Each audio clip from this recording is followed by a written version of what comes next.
नमस्कार, आप देख रहे हैं एसपीडी न्यूज। दिन भर की ताज़ा खबरों के लिए अभी सब्सक्राइब करें एसपीडी न्यूज और खबरों में आगे बढ़ने से पहले वीडियो को लाइक जरूर से करें। और इसी के साथ आज की पहली बड़ी खबर कि गुजरात में बोले केजरीवाल, बीजेपी को ठीक करने की एकमात्र दवा है आम आदमी पार्टी, लोग चाहते हैं अब बदलाव। आपको बता दें कि आम आदमी पार्टी के राष्ट्रीय संयोजक अरविंद केजरीवाल ने सोमवार को बताया कि गुजरात के लोग राजनीतिक बदलाव चाहते हैं। उन्होंने कहा कि आप भारतीय जनता पार्टी को ठीक करने के लिए एकमात्र दवा है। आपको बता दें कि केजरीवाल ने मेहसाणा शहर में आपकी तिरंगा यात्रा और रोड शो को संबोधित करते हुए कहा कि भाजपा केवल उनकी पार्टी से डरती है क्योंकि वो ईमानदार और देशभक्त पार्टी है। और इसी के साथ अगली बड़ी खबर कि मैं अपनी जान दे दूंगी लेकिन बीजेपी को बंगाल को बांटने नहीं दूंगी, बीजेपी पर भड़की ममता बनर्जी। आपको बता दें कि पश्चिम बंगाल के मुख्यमंत्री और तृणमूल कांग्रेस की अध्यक्ष ममता बनर्जी ने एक बार फिर से बीजेपी पर निशाना साधा है और कहा है कि भारतीय जनता पार्टी के कुछ नेताओं ने पश्चिम बंगाल से अलग राज्य बनाने की मांग की है, लेकिन मैं अपनी जान दे दूंगी लेकिन बीजेपी को बंगाल को बांटने नहीं दूंगी। उन्होंने आगे कहा कि आप मुझे धमका सकते हैं, मेरे सीने पर बंदूक रख सकते हैं और फिर से मैं एकजुट बंगाल के लिए लड़ाई जारी रखूंगी। और इसी के साथ अगली बड़ी खबर की अवैसी बोले हिंदूवादी गुंडों के खिलाफ कार्रवाई करे यूपी पुलिस, जिन्होंने कानपुर में पत्थरबाजी की थी। आपको बता दें कि अपने तीखे बयानों को लेकर सुर्खियों में रहने वाले AIMIM के राष्ट्रीय अध्यक्ष असादुद्दीन अवैसी ने कानपुर मामले में गिरफ्तारी को लेकर उत्तर प्रदेश पुलिस पर तंज कसा है। उन्होंने ट्वीट करके लिखा है कि पत्रकार पर FIR निंदनीय और बेबुनियाद है। उत्तर प्रदेश पुलिस को चाहिए कि वो पहले उन हिंदूवादी गुंडों के खिलाफ कार्रवाई करे जिन्होंने कानपुर में पत्थरबाजी की थी। उन्होंने लिखा कि उन पुलिस वालों के खिलाफ भी FIR नहीं हुई जो चुपचाप तमाशा देख रहे थे और बर्बरता से पेश आ रहे थे। उन्होंने सवाल पूछा है कि एक तरफा कार्रवाई क्यों हो रही है।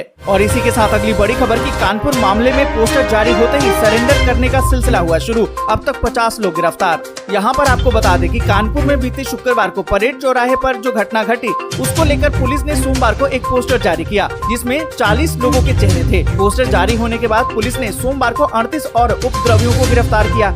इसमें से जो पुलिस ने पोस्टर जारी किया था उसमें से 12 अन्य उपद्रवी भी शामिल है। और इसके साथ ही अब इस मामले में अब तक कुल 50 लोगों की गिरफ्तारी हो चुकी है। और इसी के साथ अगली बड़ी खबर की राज्यसभा चुनाव के मद्देनजर अवैसी का बड़ा बयान, महाविकास अघाड़ी के नेताओं को दिया ऑफर। आपको बता दें कि AIMIM के अध्यक्ष असादुद्दीन अवैसी ने मंगलवार को दावा किया कि महाराष्ट्र में सत्तारूढ़ महाविकास अघाड़ी के किसी भी सदस्य ने राज्य की 6 राज्यसभा सीटों के लिए जो चुनाव होने वाले हैं उसके समर्थन के लिए उनसे संपर्क नहीं किया है। और आपको बता दें कि अवैसी ने कहा है कि अगर वे हमारा समर्थन चाहते हैं तो उन्हें हमसे संपर्क करना चाहिए। और इसी के साथ अगली बड़ी खबर की पूर्वोत्तर भारत में गरजे अमित शाह, बोले कि मोदी सरकार ने वामपंथी उग्रवाद को 70% तक किया कम। आपको बता दें कि केंद्रीय गृह मंत्री अमित शाह ने कहा कि नरेंद्र मोदी सरकार ने देश में वामपंथी उग्रवाद से प्रभावित जिलों की अब संख्या 70% से कम कर दी है। और साथ ही आपको बता दें कि उन्होंने दिल्ली में राष्ट्रीय जनजातीय अनुसंधान संस्थान का उद्घाटन करने के बाद कहा था कि सरकार ने पूर्वोत्तर के 66% से अधिक क्षेत्र से सशस्त्र बल अधिनियम को हटा दिया है।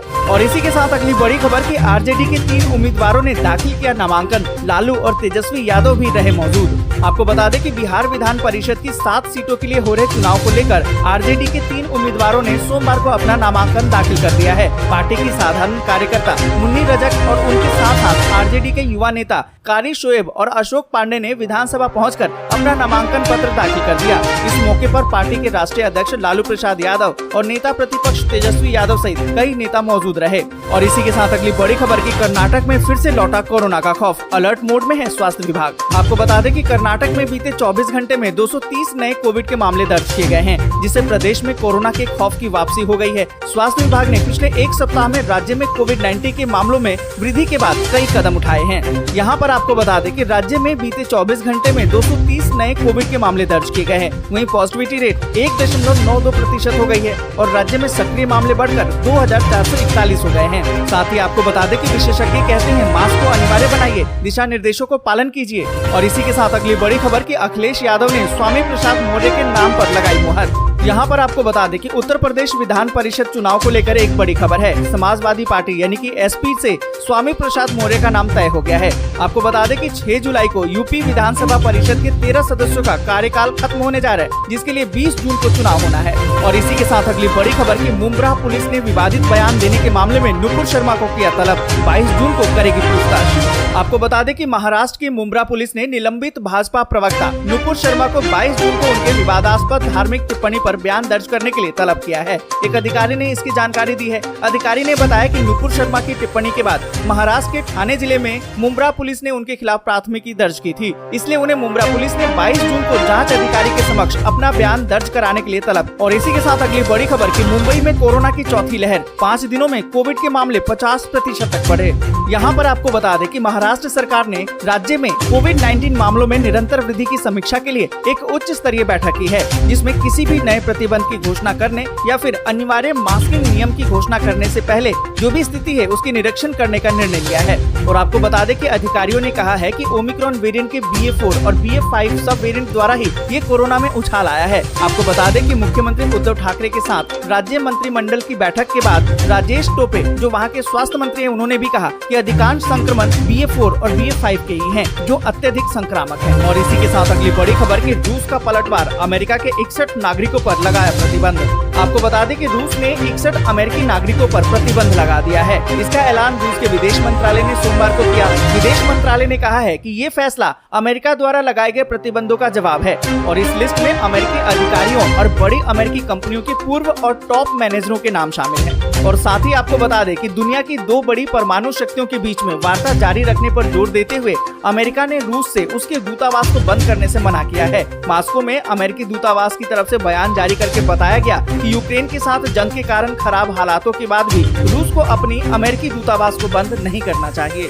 और इसी के साथ अगली बड़ी खबर कि जेलेंस्की की काला सागर में तूफान पैदा करने की तैयारी, सहयोगी देशों से मांगे हैं एंटी शिप वेपन। यहाँ पर आपको बता दें कि रूसी सेना को 100 दिन छकाने के बाद यूक्रेन अब काला सागर में तूफान पैदा करने की तैयारी कर रहा है। वो ब्रिटेन और तुर्की के साथ मिलकर गेहूं निर्यात के लिए रास्ता बनाने की कोशिश में है। जाहिर है कि इसके लिए उसे रूस की नौसेना से जूझना पड़ेगा, जिसने पिछले 3 महीने से काला सागर की नाकेबंदी कर रखी है और मालवाही जहाजों का आवागमन बंद कर रखा है। यूक्रेन के राष्ट्रपति वोलोदिमीर जेलेंस्की ने निर्यात के लिए रास्ता बनाने के लिए सहयोगी देशों से एंटी शिप वेपन की मांग की है।